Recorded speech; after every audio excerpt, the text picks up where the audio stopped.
બોટાદ શહેરમાં ખોટી અફવાને કારણે અનેક પેટ્રોલ પંપ પર લાંબી લાઈનો જોવા મળી રહી છે।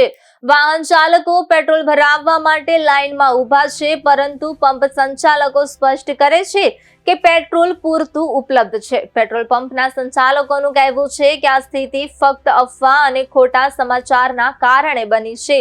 તેઓ નાગરિકોને અપીલ કરી રહ્યા છે કે આ પ્રકારની અફવાઓથી દૂર રહેવા અને શાંતિથી પેટ્રોલ ભરાવવા આવે। અફવાઓને પગલે જોવા મળતા દ્રશ્યોમાં કેટલાક પંપ પર લાંબી લાઈનો, વાહન ચાલકોની ભીડ અને ટ્રાફિક જામ થવાની પરિસ્થિતિ જોઈ શકાય છે। પંપ સંચાલકો દ્વારા જણાવ્યું છે કે પૂરતી સંખ્યામાં પેટ્રોલ ઉપલબ્ધ છે અને લાઈનો ઘટવાની શક્યતા છે। આ ઘટના નાગરિકોને ચેતવણી આપે છે કે ફક્ત સત્ય માહિતી પર વિશ્વાસ રાખવો અને ખોટા સમાચાર પર પગલાં ન લેવા જરૂરી છે। હું હરેશભાઈ વકીલ પંપે મેનેજરમાં કામ કરું છું। મારી ગ્રાહકને એક જ સૂચના છે કે આવી રીતે ખોટી હડાધડી કરોમાં પૂરતો માલ કંપની આપે છે। અમારી પાસે પૂરતો માલ છે, એટલે ખોટા અફવાઓમાં ધ્યાન દીધા વગર તમે લોકો શાંતિથી પેટ્રોલ ડીઝલ લઈ જાઓ। કઈ જરૂર નથી આવી રીતે અફવાઓમાં આવવાનું।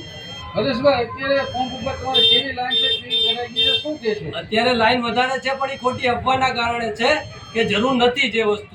કેવા પ્રકારના કોઈ કેન લઈને આવે, ભરો એવું કઈ કેન લઈને આવે છે, બોટલો લઈને આવે છે કે હંગરી રાખીએ, પણ એની જરૂર જ નથી। પેટ્રોલ ડીઝલ કંપની તરફથી પૂરેપૂરું મળે જ છે અને અમારી પાસે પૂરતું છે જ। તો અત્યારે એવું કહો, તમે સ્ટોક કરવા આપો છો ખરા કે ના, સ્ટોક કરવા અત્યારે નથી આપતા, એ ગેરકાનૂન કહેવાય। એટલે સ્ટોક કરવાને પણ જેને જેટલી જરૂર છે એટલું જ પુરાવે।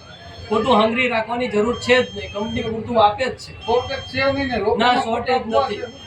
ના, ખોટી અફવા છે, શોર્ટેજ છે જ નહીં। કંપની પણ માલ આપે છે, કાલે અમારી ગાડી આવવાની જ છે, ટેન્કર પૂરતું માલ આપે જ છે।